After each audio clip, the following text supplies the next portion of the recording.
Hi guys! Welcome back to my channel. I have so much energy right now and I don't even know why because I haven't been caffeinated yet today. I've just had water. So maybe this energy comes from sleeping, I don't know. But we're just gonna roll with it. Okay, so in this video, I thought I would share with you some advice on how to survive high school. So I am going to my third year of university, but I personally feel like I haven't been out of high school for that long. So that is why I decided to do this video. Throughout high school, I picked up some advice that really helped me survive high school, so I thought I would just share them with you guys. For those of you who are entering high school or maybe already in high school, I hope you find the advice I'm about to give you helpful. I honestly wish that someone gave me these advices when I was in high school. Before we get into this video, don't forget to subscribe to my channel. I'd really love it if you did. And let's just get into this video. The first topic I'm going to cover is making friends. Honestly, it's so important to make friends in high school. That is like the one thing that will keep you going. Personally, for me in grade 9, I was kind of shy and sometimes I did feel lonely. I mean, I did have a group of friends, but there's often times where I would isolate myself from everybody else. I have no idea why. I was just kind of very quiet, and because I was very quiet, I kind of just brought the loneliness upon myself. I can't really blame anybody for that but myself. But yeah, there was times in grade 9 when I did feel lonely because I was just so shy. My first tip is to get out of your comfort zone and just talk to people. And one easy place to get to know people and talk to people is to join school activities and clubs. Joining these activities and clubs already puts you in a room with a bunch of people where you can talk to. Once you get yourself into a school activity or club, honestly just say hi to the next person in front of you and start like a little conversation, and that often turns into a nice little friendship.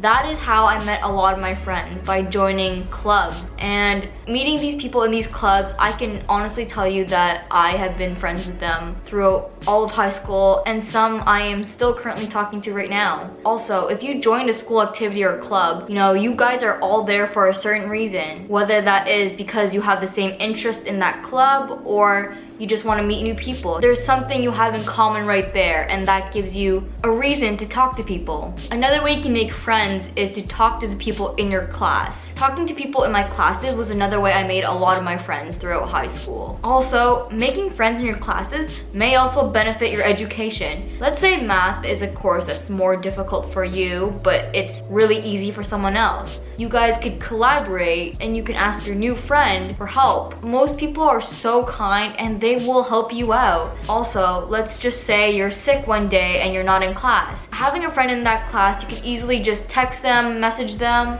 asking them what you missed and if they could give you the homework or their notes. That way you wouldn't fall too far behind. Those reasons are honestly why I think it is so important, and I am stressing this, to have a friend in the class. This next piece of advice kind of piggybacks on what I just said last, and that is the fact that it is totally okay to have multiple friend groups. Sure, maybe you start off with one in grade 9 and you kind of just stick together all the way up until grade 12. But along the way, you can totally join other friend groups, and that in no way means that you're leaving your first friend group. It honestly just means that you're expanding the number of friends you have. For me personally, when I was in high school, I was in like 3 friend groups. I didn't hang out with every friend group every day, but I did spend time with each friend group every week. Having multiple friend groups was a big one for me, especially in grade 12, just because in grade 12, my school started something called Common Lunch, and they made Common Lunch over 2 periods. You either had this period lunch or the other period lunch, and this is where the nice part of having multiple friendship groups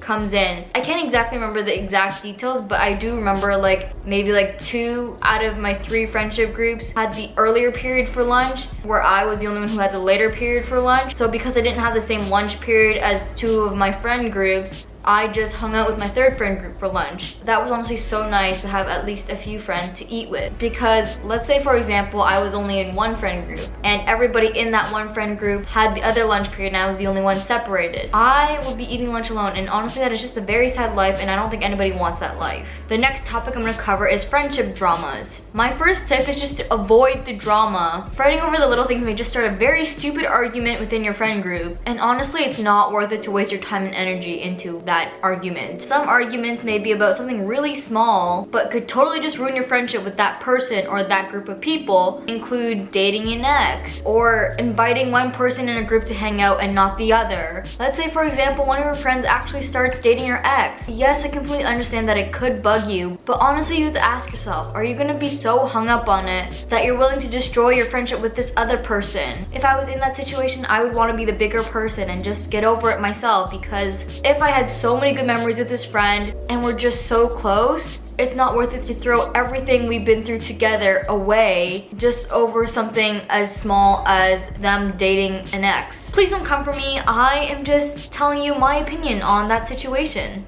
My next piece of advice is to try to be the friend that you want.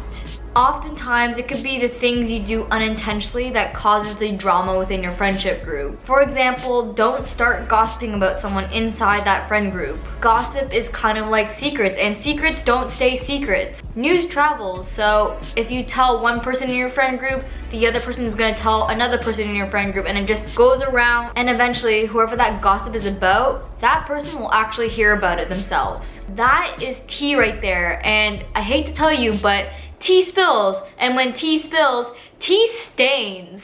That is all I have to say on that matter. The next topic I'm gonna cover is social norms. This is so big in high school because I feel like high school is like a very toxic place where everybody just wants to be like everybody else. And it comes to a certain point in life where trying to adapt to social norms becomes harmful to yourself. And the easiest solution for that is to just stop caring or just ignore it. But we all know that's not possible. The desire to fit in is inevitable. So here is my honest and real advice. With regards to adapting to social norms, change is okay, but don't lose yourself in the process. For example, I know in girls, fashion and beauty plays a huge part in social norms. Another thing that's kind of like social norms is that within your friend group, one person or a few people might act a certain way or carry a certain personality. And within high school, I feel like this sometimes happens where those people are kind of like the leaders of the friendship group,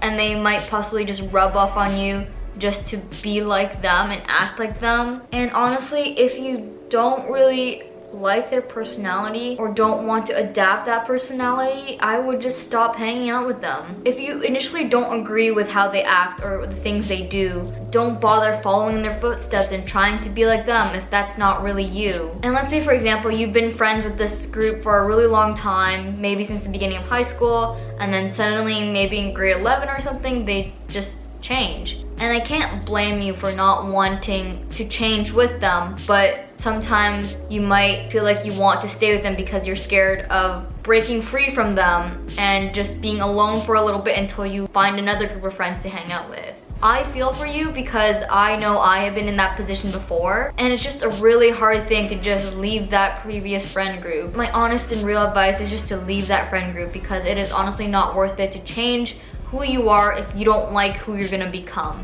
And I can assure you that you will find a group that will accept you for who you are and who maybe just might be like you. You should never feel like you have to adapt or change yourself to fit in with a group of friends. Okay, so the next topic we're going to talk about is stress and schoolwork. My first tip for you in this topic is to ask your teacher for help when you need it. I honestly regret not doing this, and sometimes I feel like myself in university, I sometimes don't do this either, which actually harms you more than it helps you. In high school and sometimes now, I always go to my friends if I don't understand a concept that we just learned. And sometimes my friends might understand it, but they themselves don't know how to explain it to you fully in a sense, or the concept that was learned in class on that day is not solidified in their head yet, so again they might not be able to fully explain it to you correctly. If you're asking for help, teachers are usually really nice about it and they will explain it to you, but for some reason I felt like they were gonna bite my head off, which they won't do, so that was why I was always hesitant and scared to ask them when I should have no reason to be scared to ask them. Also, another tip is to make time in your schedule to have free time and to de-stress. Throughout high school, I personally did not do this at all, and it harmed my mental health more than I can admit. Like, I was having mental breakdowns almost every week because I couldn't handle the amount of stress I was putting on myself. All throughout high school, my focus was just school,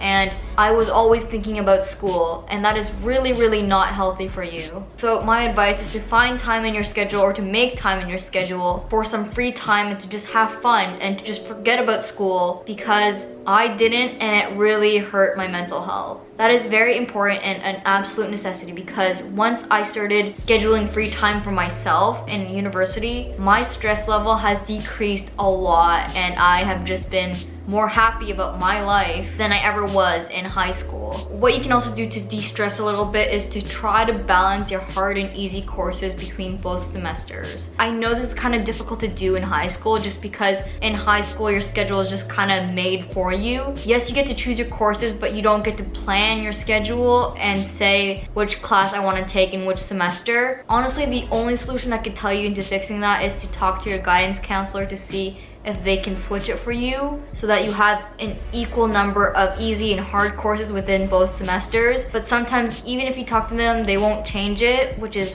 really sad. If that happens, all I could say is just to hope for the best. The last topic I'm going to cover is getting the most out of high school. I have talked to so many people in my life, and quite a bit of them did say that they hated high school or they couldn't wait to get out of high school. And honestly, that just kind of sucks, if I'm not gonna lie, because I actually enjoyed high school. I am not going to get into the reasons why high school was hated, but I am going to give you some advice that may help you enjoy high school and just make the most of it. The first thing I'm going to tell you is to join clubs and sports teams. A huge part about enjoying high school is just to get involved within the school. Once you get involved into these school activities and clubs and events, I feel like that makes high school have like a purpose to you other than getting an education. This last tip I'm going to tell you is just a little fun little tip. I personally did not use this tip myself, but that is to become the teacher's pet. If you become the teacher's favorite, that will help you in the long run in getting better grades. Yes, better grades, because if you become the teacher's favorite, they will be more willing to help you out and to just, you know, give you the most positive energy that they have.